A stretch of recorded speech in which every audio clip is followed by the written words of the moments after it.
Membahas supergroup tentunya tak akan ada habisnya. Mau dalam atau luar negeri, rasanya perjalanan mereka sangat menarik untuk disimak. Dan tentunya menjadi pusat perhatian serta napak tilas berharga, apalagi jika sudah menyandang gelar sebagai legenda. Adalah Kantata Takwa, sebuah supergroup tak biasa yang pernah menapaki rekam jejak permusikan di negeri ini. Tapi sepertinya mereka lebih pas jika disebut sebagai padepokan seni. Agaknya penyebutan padepokan seni tentu tak bisa dilepaskan dari latar belakang para personil Kantata Takwa yang beragam rupa. Ada penyair, dramawan, instrumentalis yang punya reputasi mentereng, komposer sekaligus arranger jenius, dan juga sosok musisi yang bisa membakar gairah penonton.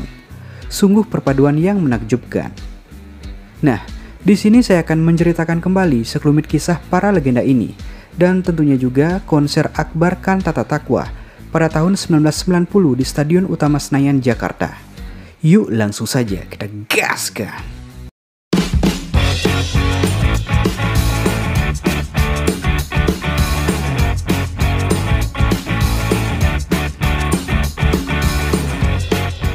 Akhir dekade 1980-an, lahir sebuah kelompok musik bernama Kantata Takwa. Grup ini merupakan kumpulan tokoh-tokoh yang memiliki karisma di bidangnya masing-masing.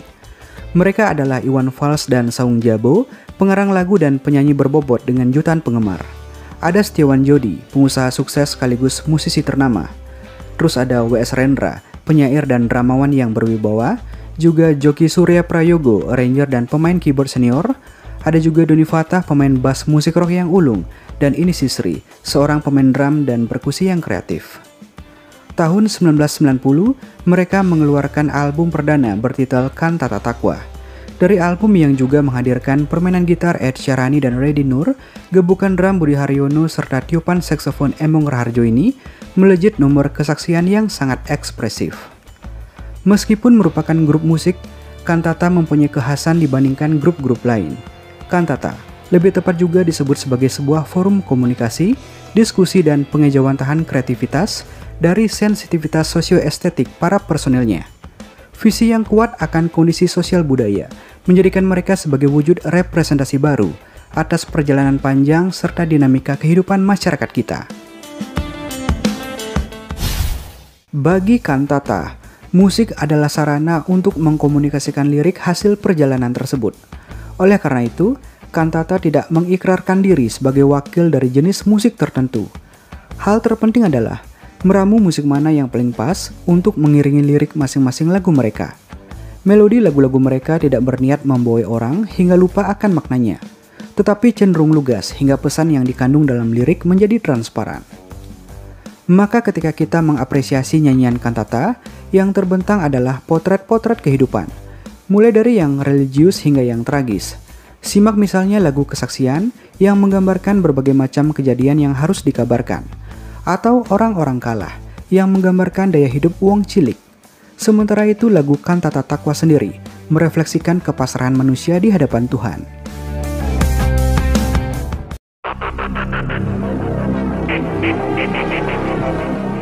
Sukses dengan album perdana yang terjual ratusan ribu keping, Kantata lantas membuat gebrakan di dunia pertunjukan. Malam itu pada tanggal 23 Juni 1990 di Stadion Utama Senayan, Jakarta, berkumpul ratusan ribu penikmat musik untuk menikmati konser akbar Kantata. Konser tersebut tercatat sebagai salah satu konser terbesar dalam catatan sejarah musik Indonesia, baik dari segi kuantitas penonton maupun dalam kualitas penyelenggaraan. Konser megah dengan panggung seluas 60 x 23 meter dihiasi kepala burung Raja Wali, dilengkapi dengan aksi sinar laser yang membuat konser tersebut terhitung paling megah dan kolosal di zamannya. Konser Kantata Takwa berlangsung meriah dengan euforia disaksikan sekitar 150.000 pasang mata yang memadati stadion sejak siang hari. Wow! Sajak-sajak Rendra seperti Kesaksian dan Paman Doblang dimusikalisasikan dalam Kantata Takwa. Bagi Rendra, puisi dalam konser musik adalah hal baru. Musik ini bukan ilustrasi, pementasan itu suatu kesatuan.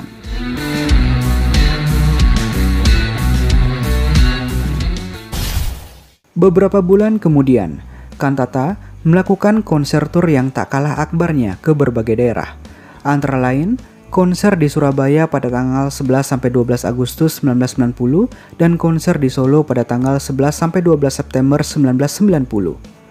Setelah sukses dengan album perdana dan serangkaian turnya, Kantata Takwa tak terdengar lagi kabarnya.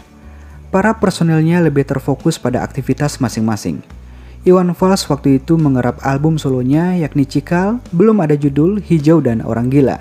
Setiawan Jodi juga sibuk menggarap album solo perdananya Dialog. Sedangkan Saung Jabo bersama kelompok Sirkus Barok menggarap album Fata Morgana.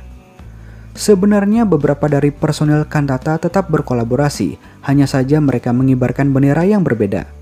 Iwan Fals, Saung Jabo, Eni Sisri dan beberapa musisi lain sempat tergabung dalam kelompok Suami dan Dalbo.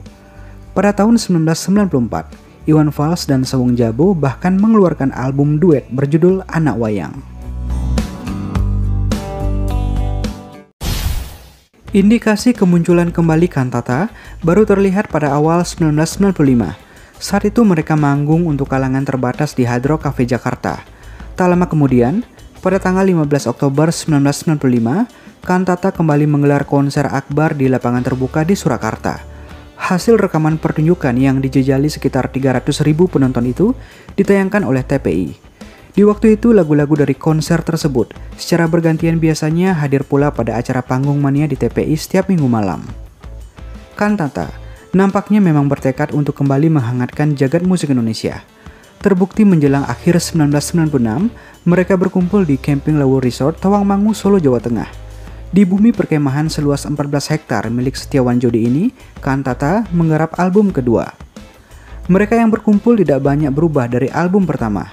Mereka adalah Iwan Fals pada gitar harmonika vokal, Setiawan Jodi pada gitar vokal, Saung Jabo pada gitar timpani vokal, Wes Rendra pada lirik, Joki Suryo Prayogo pada musik director, keyboard dan vokal, Eni Sisri pada drum perkusi dan Doni Fatah pada bass. Sedangkan yang terbilang sebagai pendatang baru adalah Toto Tewel pada gitar dan Dodi Katamsi pada vokal. Maka, pada awal 1997, keluarlah album mereka Kantata Samsara. Seperti kata Setiawan Jodi, lahirnya Kantata Samsara berangkat dari keinginan untuk menghidupkan kembali Kantata Takwa. Oleh karena itu, kata Samsara diambil dalam bahasa Sansekerta yang berarti lahir kembali. Secara umum, Kantata Takwa dan Kantata Samsara memiliki kepekaan, daya kritis dan totalitas daya hidup yang sama. Meskipun demikian, di antara keduanya memiliki tema yang agak berbeda. Kantata Samsara lebih berbicara tentang obsesi dan revitalisasi menyongsong tantangan abad ke-21. Dalam konteks ini, Kantata berpihak pada keadilan dan kepastian hukum dengan berpegang pada solidaritas dan kebersamaan.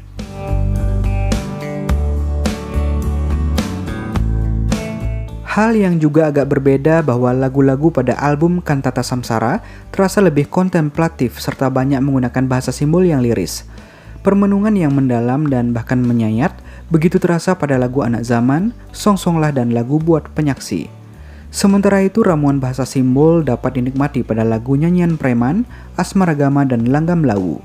Kantata juga membuat lagu berlirik Inggris, For Green and Peace, sebuah lagu yang merefleksikan harapan akan kesejahteraan dan kedamaian.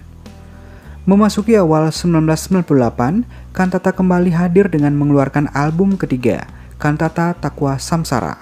Sebenarnya album ini merupakan kompilasi dari dua album sebelumnya. Walaupun demikian, ada sedikit perbedaan. Untuk lagu Gelisah yang diambil dari album pertama, mendapat penambahan aransemen pada intronya. Dan untuk lagu Kesaksian yang juga diambil dari album pertama, ditambah dengan narasi W.S. Rendra.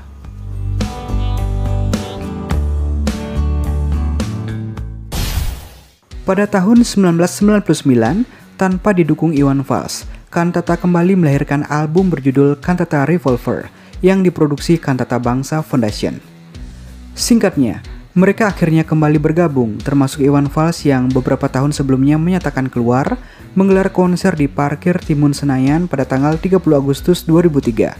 Konser yang diberi titel Konser Kantata Takwa Kesaksian 2003 ini menghadirkan personel asli yang terbentuk di awal Kantata. Secara jumlah penonton yang mencapai 150.000, konser ini bisa dibilang sukses. Wow, luar biasa dan menakjubkan memang warisan karya dari para legenda musik Indonesia ini. Lalu bagaimana menurut pendapat kalian guys? Ada nggak di antara kalian yang menjadi saksi hidup salah satu konser akbar Kantata Takwa? Boleh banget ya share pendapatmu di kolom komentar. Oke sekian, salam oi dan salam rock and roll. Sorry, fisik lagi nggak enak, kerongkongan lagi keluh dan sorry kalau ada yang belibet dan thank you.